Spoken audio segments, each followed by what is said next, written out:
எந்தன் கண்மலையானவரே என்றென்றும் மகிழ செய்தி இயேசு ராஜா என்பல நானி எதற்கும் அஞ்சினேனே. ஆராதனை உமக்கே,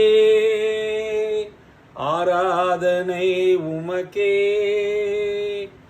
ஆராதனை உமக்கே, ஆராதனை உமக்கே. எந்தன் பலவீன நேரத்திலே என்றென்றும் மகிழ செய்தி இயேசு ராஜா என்பல நானீர் எதற்கும் அஞ்சினேனே. ஆராதனை உமக்கே, ஆராதனை உமக்கே, ஆராதனை உமக்கே, ஆராதனை உமக்கே.